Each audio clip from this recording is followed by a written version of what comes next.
कुमार और लालू प्रसाद जी के सर्टिफिकेट की आवश्यकता नहीं है। सर्टिफिकेट तो जनता देती है। ये नहीं होता कि कुछ काम नहीं होता है। अगर काम नहीं होता तो भारत की हैसियत दुनिया में कैसे बढ़ती। भारतीय जनता पार्टी, मोदी जी और हम लोगों को कोई फर्क नहीं पड़ता। नमस्कार, आप देख रहे हैं लाइव सिटीज। मैं हूं आपके साथ सौरभ राज। बिहार में जब से महागठबंधन की सरकार बनी है, लालू यादव भी काफ़ी एक्टिव हो गए हैं। लालू यादव ने साफ साफ कहा है कि 2024 में भाजपा को सत्ता से भगा देंगे और भाजपा को छाप देंगे। मेरे साथ भाजपा सांसद सुशील सिंह हैं। लालू यादव लगातार आप लोग के ऊपर हमला कर रहे हैं, भाजपा के ऊपर आरोप लगा रहे हैं कि आप लोग बांटने का काम कर रहे हैं और 2024 में आप लोग को लालू यादव खदेड़ देंगे। देखिए जी, लालू जी इसी तरह से बोलते रहते हैं, हमेशा इसी तरह का बयान देते हैं। और हालिया बयान जो उनका आया है वो एक और अटपटा बयान है। जनता उस पर हंस रही है और दुनिया की सबसे बड़ी पार्टी को छाप देने और साफ देने की बात बड़ा हास्यास्पद लगता है, लेकिन वो अपने कार्यकर्ताओं का मनोबल बढ़ाने के लिए ऐसा बोलते हैं, मुझे ऐसा लगता है। लगातार नीतीश कुमार हो या फिर लालू यादव हो, आप लोग के ऊपर अटैक कर रहे हैं कि आप लोग देश में सिर्फ बयानबाजी करते हैं, ना काम करते हैं, ना बिहार में काम होने देते हैं। जो ताकतवर होता है, जी, जो लोकप्रिय होता है, उसी का विरोध भी होता है। और ये सारे लोग जिस तरह से विरोध कर रहे हैं, ये प्रमाणित करता है कि भारतीय जनता पार्टी देश की सबसे बड़ी, मजबूत और लोकप्रिय पार्टी है। आदरणीय नरेंद्र मोदी देश ही नहीं, दुनिया के सबसे लोकप्रिय नेता हैं। जिस तरह से नरेंद्र मोदी जी की सरकार और भारतीय जनता पार्टी की सरकारें जहां राज्यों में हैं वहां काम कर रही हैं, जी, इसको नीतीश कुमार और लालू प्रसाद जी के सर्टिफिकेट की आवश्यकता नहीं है। सर्टिफिकेट तो जनता देती है। और आज आप देख रहे हैं कि भारत की धमक, भारत की हैसियत, भारत का सम्मान और भारत की प्रतिष्ठा दुनिया में जिस तरह से बढ़ी है, साथ साथ मोदी जी के नेतृत्व में, मोदी जी के शासनकाल में बहुत कम समय में दुनिया में भारत पांचवी आर्थिक शक्ति बन गई, महाशक्ति बन गई। जी। तो उनके कहने से कुछ भी नहीं होता कि कुछ काम नहीं होता है। अगर काम नहीं होता तो भारत की हैसियत दुनिया में कैसे बढ़ती। यदि काम नहीं होता तो भारत पाँचवें नंबर की आर्थिक महाशक्ति दुनिया में कैसे बनता।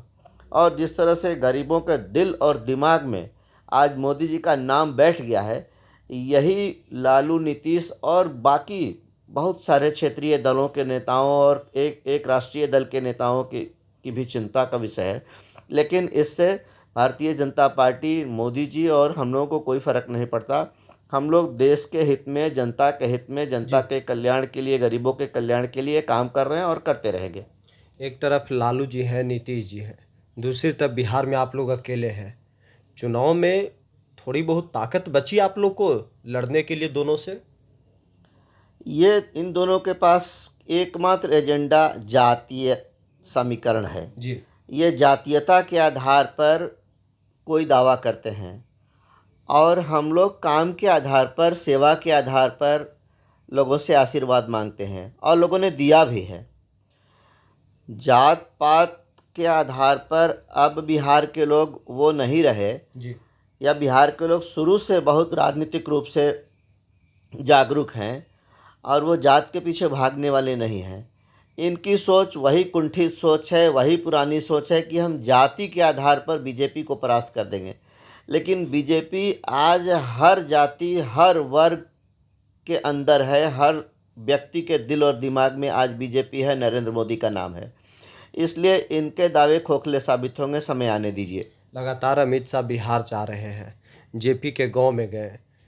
नीतीश कुमार कह रहे हैं कि जो हमने जेपी के लिए किया है, जो उनके क्षेत्र के लिए किया है, वो दूसरे लोग क्या करेंगे। जेपी के गांव के लिए नीतीश कुमार जी ने जो करने का दावा किया है, जी, अगर किया होगा तो अच्छी बात है। लेकिन जिस प्रकार से जेपी के विचारों को, जी, अधिनायकवाद, तानाशाह, भ्रष्टाचारी शक्तियों के खिलाफ जेपी का जीवन संघर्ष में बीता, वैसी शक्तियों से हाथ मिलाकर आज जब नीतीश कुमार चल रहे हैं, जेपी के विचारों को जिस प्रकार नीतीश कुमार जी ने कुचलने का काम किया है, निश्चित रूप से मेरा मानना है कि जेपी की आत्मा को ज़रूर से ज़रूर आघात पहुंचा होगा। उनके विचारों को कुचलकर आप जेपी के गांव में कुछ विकास का दावा करते हैं, ये बड़ा हास्यास्पद लगता है। आप लगातार तानाशाह की बात करते हैं। ललन सिंह तो कहते हैं कि अमित शाह और नरेंद्र मोदी से बड़ा तानाशाह आज तक कोई भारत में नहीं हुआ है। वो इसलिए कहते हैं कि अभी वो कांग्रेस के साथ गठबंधन करके कांग्रेस के साथ हाथ मिलाकर सरकार चला रहे हैं। हम ललन सिंह से या किसी से ये पूछना चाहते हैं कि देश में इमरजेंसी किसने लगाई? वो जो लोकतंत्र की हत्या का प्रयास हुआ था वो किसने किया था? किसकी सरकार थी उस समय? क्या कांग्रेस पार्टी ने इंदिरा जी के शासनकाल में इस देश के अंदर इमरजेंसी लागू नहीं हुआ और सारे नेताओं को जेल में नहीं ठूस दिया गया? उसी का प्रतिफल है, उसी का परिणाम है ये लोग नेता बने और आज उसी कांग्रेस की गोद में चले गए, उसी कांग्रेस की शरण में चले गए, तो इनकी भाषा बदलनी तो स्वाभाविक है। चलिए, शुक्रिया सर, थैंक यू।